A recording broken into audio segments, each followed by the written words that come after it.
Comienza por casa.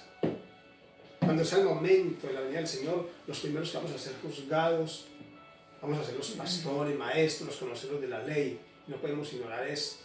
Cada día eso me suena en la mente, de que algún día voy a estar en la presencia del Señor dando cuentas por cada palabra y cada acción que hago con mi vida. Y pienso que no lo estoy haciendo bien. ¿Quién de aquí puede alzar la mano y decir que está viviendo en santidad 24 horas al día, 7 días a la semana? ¿Quién de aquí no falla y comete pecados o se equivoca en algún momento en su vida? Si alguien aquí es libre de pecado, que levante la mano. ¿Recuerdan esa cena de la mujer adúltera? Venían los hipócritas y fariseos y la trajeron a una mujer adúltera. La habían cogido en pecado, en fornicación, no había excusa para ella. Y la trajeron ante Jesucristo, le dijeron: Señor, esta mujer fue cogida en adulterio. La ley de Moisés dice que debemos apedrearla. Y Jesucristo, con la cabeza agachada, no les renegó, no les dijo que no, porque era la ley. Era lo que ella merecía, estaba establecido en la ley. Merecía la muerte por su pecado. Pero el Señor Jesucristo, como conocía la condición de cada una de estas personas que lo estaban acusando, les dijo: está bien, pero el que esté libre de pecado, que lance la primera piedra. Dicen que cada uno de ellos fue dejando la piedra en su sitio y se fueron retirando de la escena, se retiraron y nadie pudo acusarle. El Señor le dijo: mira, ¿dónde están los que te acusaban? Y ella dijo: ninguno, Señor, todos se han ido. Y dijo: ni yo te acuso, ve y no peques más. El Señor no condenó a esta mujer ahí en el acto, ni el Señor mismo condenó a esta mujer. Le dijo: sí, eres una pecadora, merecías lo que te iban a hacer. Le dijo: ni yo tampoco te condeno, ve y no peques más. Esa es la misericordia del Señor, ese es el amor de Cristo Jesús, esa es la misericordia que tenemos que buscar, ese es el temor bajo el que tenemos que vivir. Yo quiero hablar acerca de una historia que está en el libro de Segunda de Reyes. Por favor, acompáñenme a ellos que tengan Biblia, a los cristianos que hayan venido a la iglesia con la Biblia. Los que tengan una Biblia en su casa, si me están viendo, y si no la tienen, por favor, compren una Biblia, o descarguense la Biblia en el teléfono, en el iPad, para que puedan acompañarme en la lectura. Esta palabra que el Señor me daba está en Segunda de Reyes 5:11, del Antiguo Testamento, en el tiempo de los reyes. Dice la palabra del Señor en Segunda de Reyes 5:11. 5:1, perdón. Dice, es la historia de Eliseo y Naamán. Dice la palabra de Dios, Segunda de Reyes 5:1, dice: Naamán, general del ejército del rey de Siria, era varón grande delante de su señor, y lo tenía en alta estima, porque por medio de él había dado Jehová salvación a Siria. Era este hombre valeroso en extremo, pero leproso. ¿Quién fue Naamán, el sirio? La palabra de Dios, me encanta que la palabra de Dios, que Dios no oculta el pecado del hombre, pero tiene un fin y un propósito con haber dejado todo expuesto allí.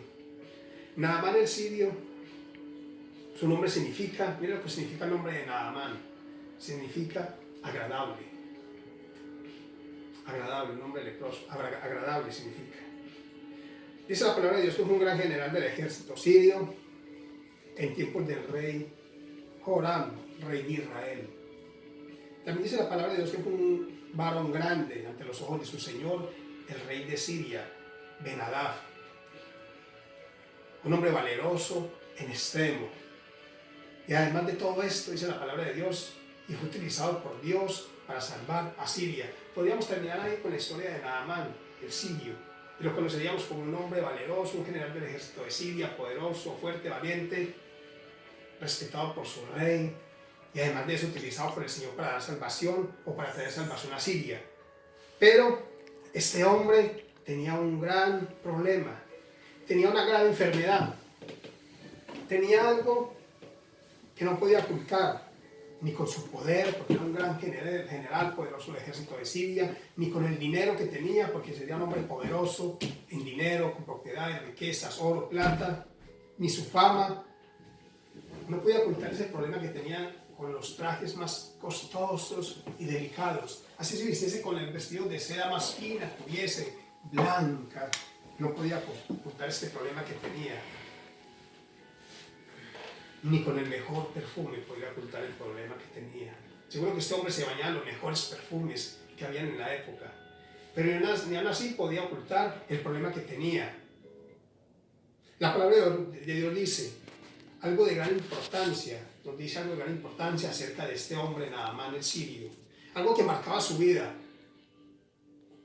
Algo que lo hacía diferente a los demás. La palabra de Dios dice, después de mencionar todas las virtudes que tenía, general poderoso, hombre valiente, respetado por su rey, usado por Dios para traer salvación a Siria, dice, pero, ahí está el pero al que nos referimos, quiero dar enfoque al día de hoy, pero tenía lepra. Lo dice el versículo 5.1. Termina con este pero tenía lepra. ¿Y qué es la lepra? Yo investigué qué es la lepra. La lepra es, científicamente hablando, es una enfermedad infectocontagiosa producida por el llamado bacilo de Hansen. O sea, es una enfermedad infectocontagiosa que huele mal, que pudre la piel, que hiede, que expulsa mal olor. Y tiene una antigüedad de más o menos 4.000 años. Eso es científicamente hablando, eso es la lepra. Esa enfermedad la tenía este hombre, este gran general.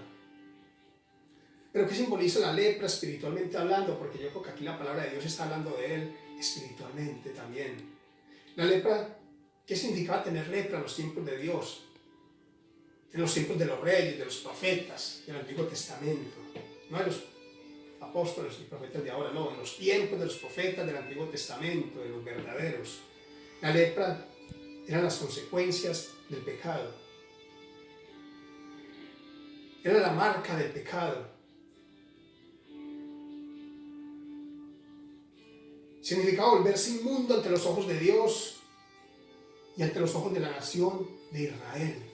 Cuando una persona era leprosa en los tiempos de Jesucristo, inclusive tenía que ir, y cuando iba cerca del pueblo tenía que ir gritando, leproso, leproso, o inmundo, inmundo, para que nadie se acercara y lo tocara porque se volvía inmundo según las leyes de Dios.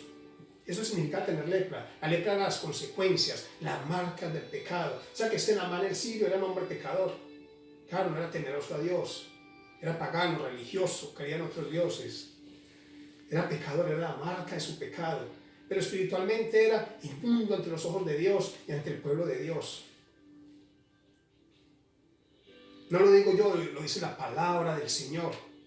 Levítico 13:3, acompáñame en la lectura, dice lo siguiente. El libro de Levítico 13:3 dice acerca de esto. Dice, y el sacerdote mira la llaga en la piel del cuerpo. Si el pelo de la llaga se ha vuelto blanco y pareciera la llaga más profunda que la piel de la carne, llaga de lepra es.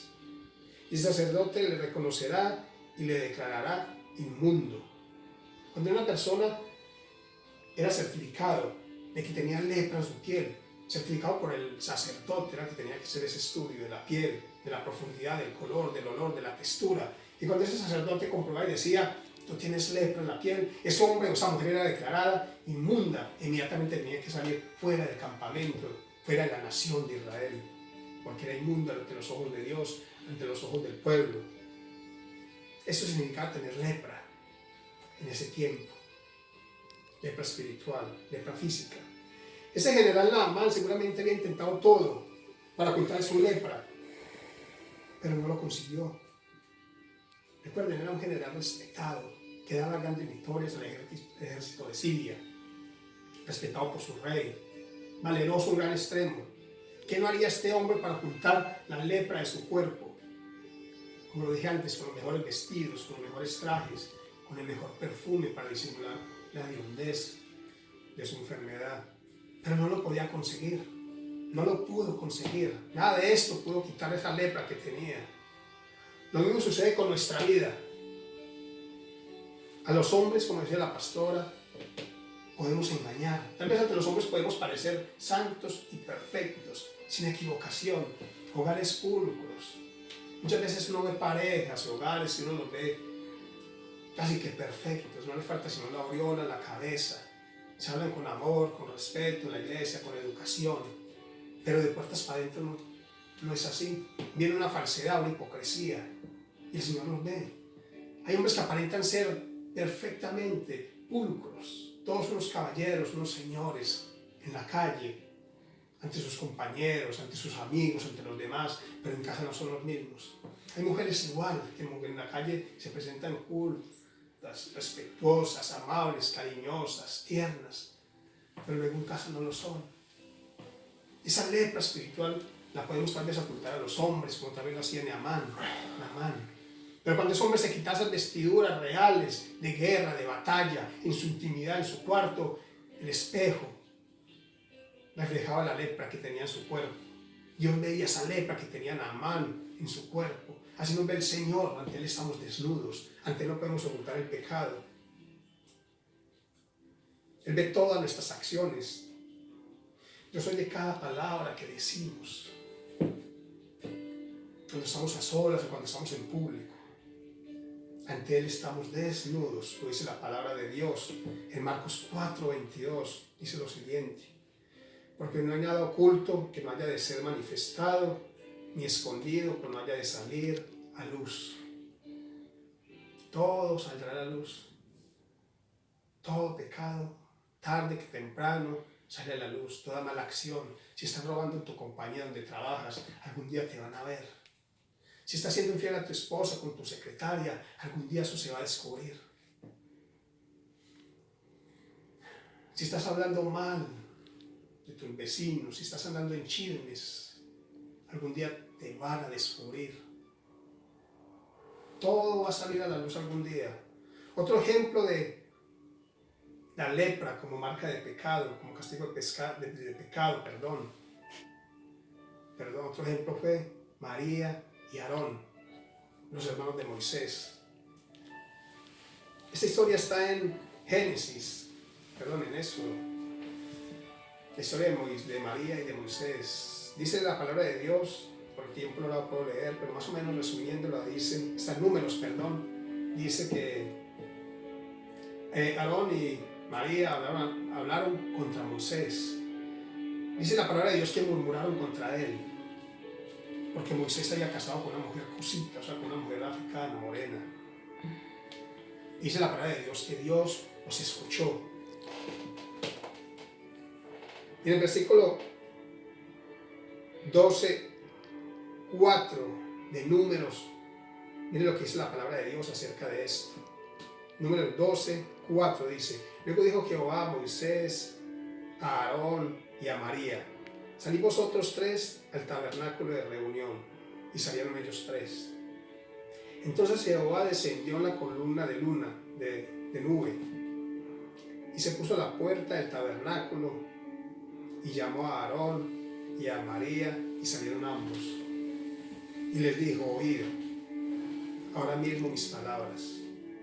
Cuando haya entre vosotros profeta de Jehová, le apareceré en visión, en sueños hablaré con él. Lo hacía mi siervo Moisés, que es fiel en toda mi casa. Cara a cara hablaré con él, y claramente, y no por figuras, y verá la apariencia de Jehová. ¿Por qué pues no tuviste temor de hablar contra mi siervo Moisés? Entonces la ira de Jehová se encendió contra ellos, y se fue. Y la nube se apartó del tabernáculo, y aquí que María estaba leprosa como la nieve.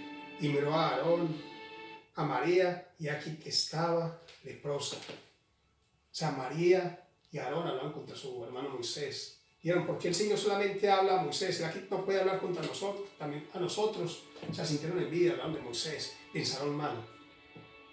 Y el castigo, el pecado la paga de ese pecado que cometieron ambos, cayó sobre María. Dice la palabra de Dios que al instante quedó leprosa como la nieve. Hablaron contra Moisés. Dios los castigó. Era el tiempo de la ley y no en la gracia en la que estamos ahora. También muchos han utilizado esta palabra, esta enseñanza mal, para decir: no hablen mal de los ungidos de Dios, no hablen mal de los apóstoles, de los profetas que hay hoy en día por cantidades. Pero eso no se refiere a la palabra de Dios. Aquí la palabra de Dios dice que murmuraron contra Moisés.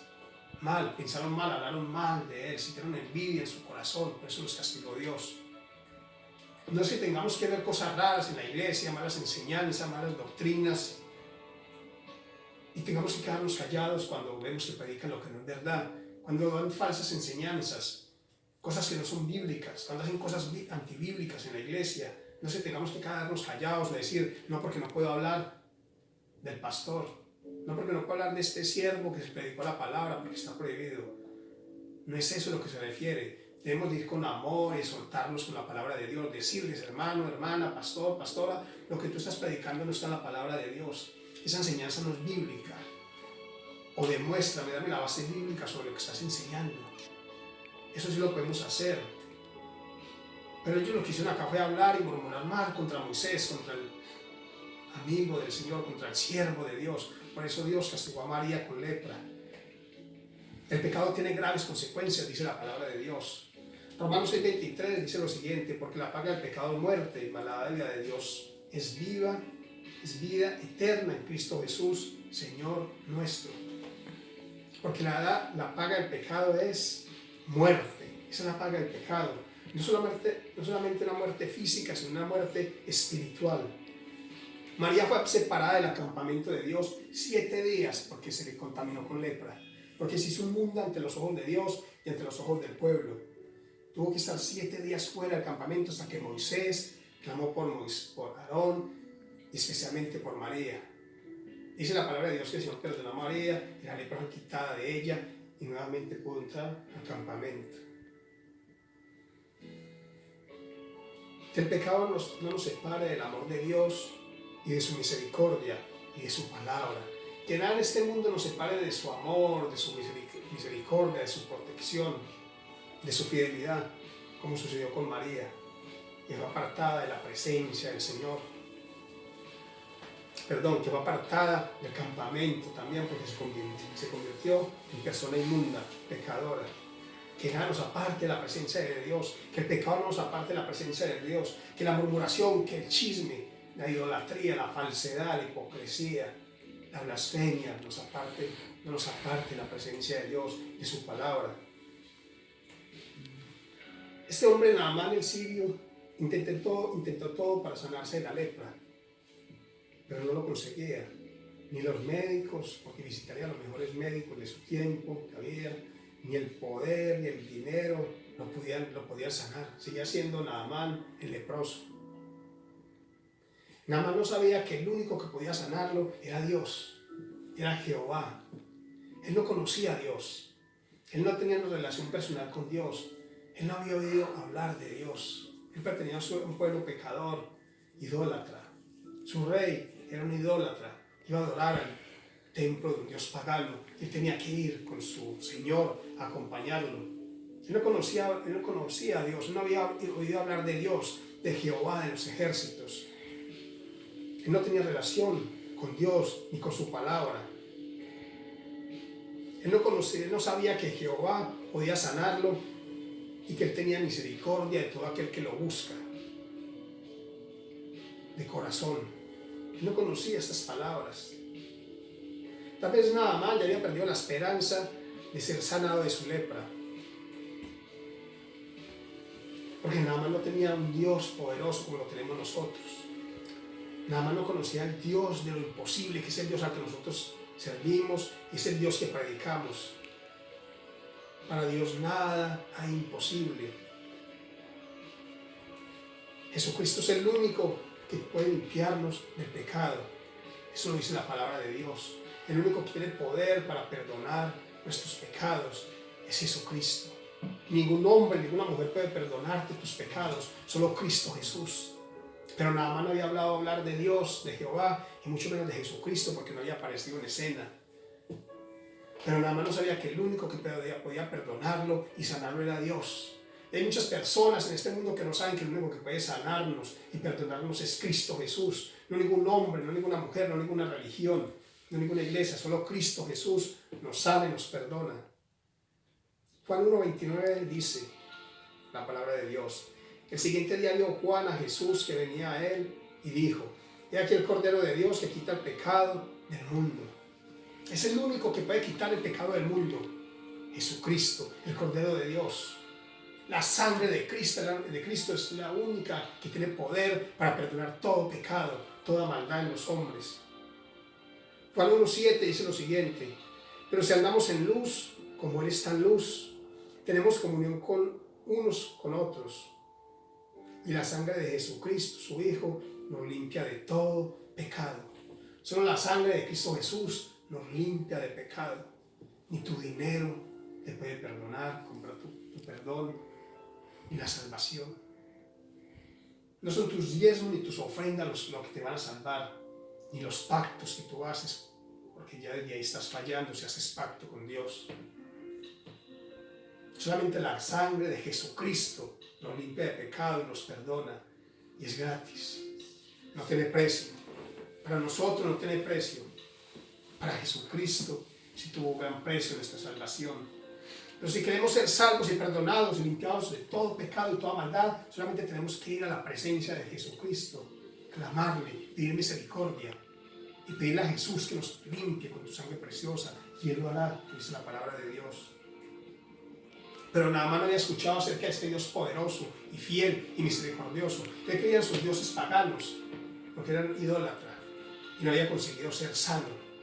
Seguía siendo un leproso. Si seguimos con la historia de Naamán el leproso, vemos que el Señor utiliza una criada, una persona sencilla que estaba en su casa. Esta criada, eso está en 2 Reyes 5, versículos 2 y 3. Dice la palabra de Dios que esta criada fue llevada cautiva por el ejército de Siria y servía de sirvienta en la casa de Naamán, el general. Y tal vez esa criada veía los esfuerzos que hacía Naamán, su señor, para curarse, para sanarse, y nada le servía. Ella le dijo un día a su señora: si mi señor quiere ser sanado, que vaya al profeta que está en Samaria y él lo puede sanar. El Señor utilizó una joven, una sirviente, para decirle, para darle una palabra de sanidad, de libertad. El Señor te quiere utilizar a ti. No importa que no tengas títulos, tal vez, que no sea reconocido como un predicador importante en la televisión, en la radio, en internet. El Señor te puede utilizar a ti, joven, a ti, mujer, a cualquiera que disponga su corazón para ser un instrumento de bendición para muchos, a traer esa palabra de salvación al perdido. Esa joven sencilla le dio la clave de la sanidad a Naamán. Ve al profeta que está en Samaria y él te puede sanar.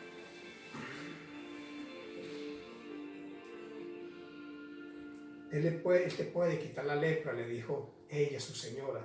Él le puede quitar la lepra a tu esposo. Entonces dice la historia, para ir resumiendo, de que este Naamán fue a su rey y le dijo: mira, hay alguien en Israel, hay un profeta que puede sanarme de la lepra, envíame allí. Y dice la palabra de Dios que el rey de Siria le dijo: tranquilo, yo voy a enviar cartas contigo y las voy a enviar al rey de Israel para que él te sane. Imagínense lo que acaba de decir este hombre. No escuchó lo que le dijo Naamán, que era un profeta de Dios, el que lo podía sanar, pero el rey de Siria no confiaba en este hombre, lo menospreció al profeta, menospreció al hombre de Dios, y le dijo: no enviaré al profeta, enviaré al rey de Israel y él te tendrá que sanar. Y dice la palabra de Dios que cuando el rey de Israel recibió esta carta, dice la palabra de Dios que el rey de Israel rasgó sus vestidos, se entristeció y se preocupó y también se enfureció, porque dijo: este hombre me quiere acusar y esto es solamente una excusa para atacar mi reino. Porque ¿acaso soy yo Dios para sanar a este hombre de la lepra? El rey de Israel, que no sabía que no tenía poder para quitar esa lepra del cuerpo de Naamán, era Dios y no él.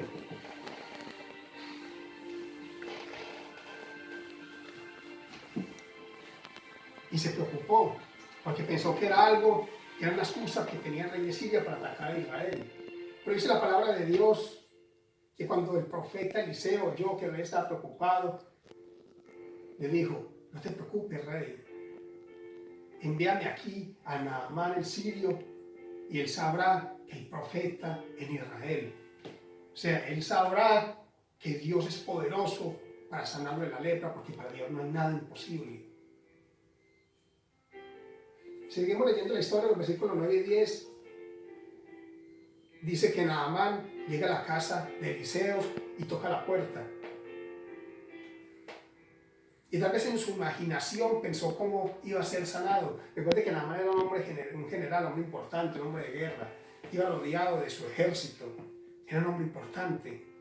Y dice tal vez que tocó la puerta, él se imaginó tal vez cómo iba a ser su sanidad, cómo iba a ser el recibimiento, cómo iba a ser el protocolo, cómo recibiría su sanidad. Pero todo lo contrario.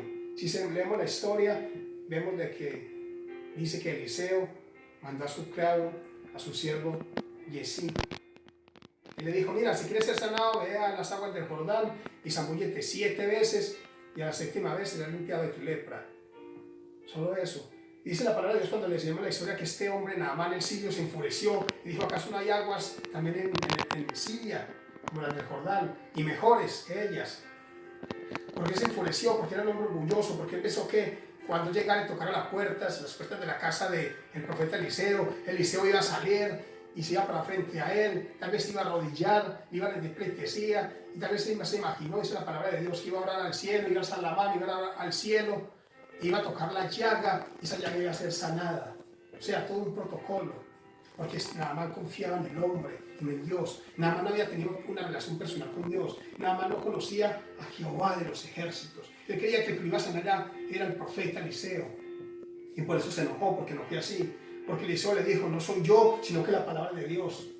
La palabra de Dios dice, no es con ejército ni con fuerza, es con mi Santo Espíritu. Hay hombres y mujeres queriendo hacer la obra de Dios en sus fuerzas, y no somos nosotros. Es el Espíritu Santo de Dios el que hace la obra, el que trae las almas a la iglesia, el que convence de pecado, de justicia, de juicio. No es el hombre, no es el pastor, la pastora, es el Espíritu Santo de Dios el que hace la obra, el que edifica la casa. Eliseo le quería enseñar eso a este hombre, que no era él, era Dios poderoso el que podía sanarlo de su lepra. Pero este hombre no lo entendió porque no conocía a Dios. Nada más no creía que fuese ser tan fácil, que pudiese ser tan fácil ser sanado.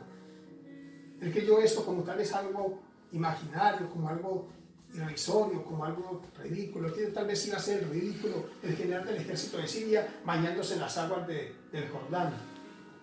Él creyó que iba a ser ridículo, que iba a ser burla del pueblo, y por eso no quiso hacerlo, porque no creyó que fuera tan fácil el recibir la sanidad de su lepra. Naamán dudó del poder de Dios. Él confiaba en los hombres, en su dinero, en su poder, en las armas, en lo que veía y podía tocar.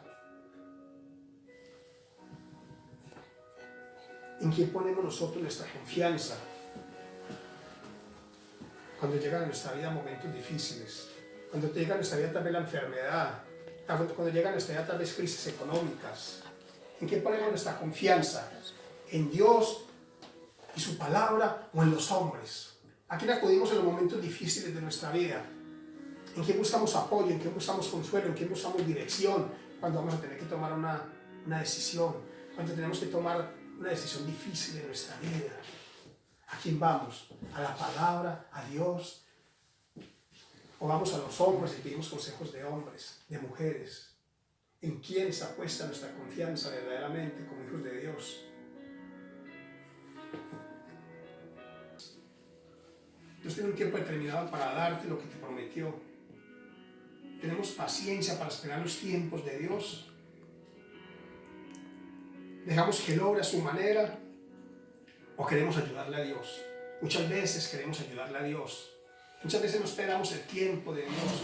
Muchas veces no vamos al sitio de oración o buscamos en su palabra la respuesta, sino que queremos las cosas rápido y las hacemos a nuestra manera y nos equivocamos. Y llegan a nuestra vida problemas y dificultades. Porque no esperamos el tiempo de Dios. El tiempo de Dios es bueno, agradable y perfecto. Y las bendiciones de Dios dicen que no, añaden tristeza a nuestro corazón. Naamán no quiso esperar. Naamán no creía que fuera tan fácil que recibiera sanidad de su lepra. Es que yo quiero hacer algo más complicado, algo más difícil.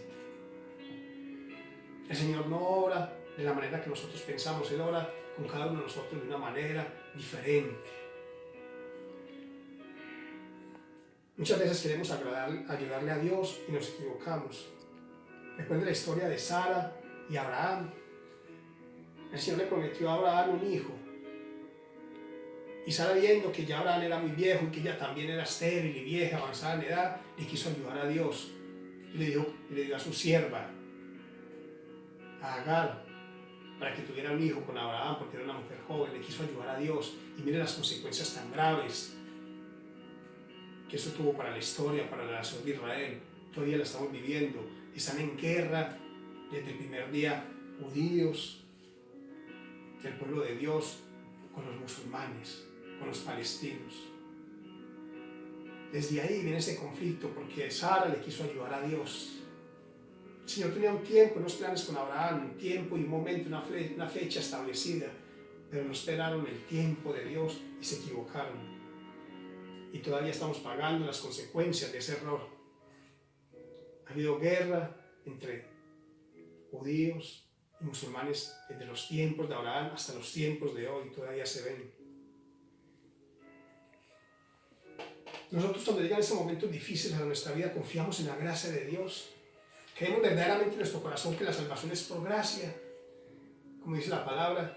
Y si queremos ser salvos, tenemos que confesar en nuestro corazón y creer que Jesucristo es Dios, y creer en la obra que hizo en la cruz del Calvario, y que por su sangre somos limpiados de todo pecado, y que por su muerte ahora tenemos entradas al Padre, y nos ha dado salvación y vida eterna. Eso es la salvación, es por gracia. Creer en la obra que Jesucristo hizo en la cruz del Calvario, nada más. ¿Creemos verdaderamente que somos salvos por gracia, o queremos añadir a la gracia la ley y las obras? Queremos añadir a la ley, a la gracia, doctrinas de hombres, pensamientos de hombres, cosas raras, rituales que se ven hoy en día en la iglesia. Porque no confían solamente en la gracia de Dios muchos. Porque no confían y no creen que solamente la sangre de Cristo tiene poder para perdonar pecados, para sanar enfermedades, para echar fuera demonios, para quitarte la lepra de tu pecado, la sangre de Cristo. No confían que estás fácil, solamente tienen la misericordia de Dios y confían en la misericordia de Dios y en la gracia de Dios. No confían en eso, sino que quieren añadir la ley, la gracia, ley. Y por eso se ven cosas raras en muchas iglesias hoy en día, rituales, idolatría, hechicería, doctrinas de hombres, filosofía de hombres, pensamientos de hombres. Tenemos que tener solamente en Jesucristo, confiar en su obra, confiar en la obra que hizo en la cruz del Calvario, confiadamente al trono de la gracia para alcanzar misericordia y hallar gracia para el oportuno socorro. O sea, acerquémonos confiadamente a la gracia de Dios, al trono de su gracia y su misericordia, para alcanzar gracia para el oportuno socorro. Eso es la fe en Cristo Jesús. Eso es confiar en su gracia, acercarnos a Dios confiadamente y creer en la obra que hizo en la cruz del Calvario. Nada más, con un corazón sincero.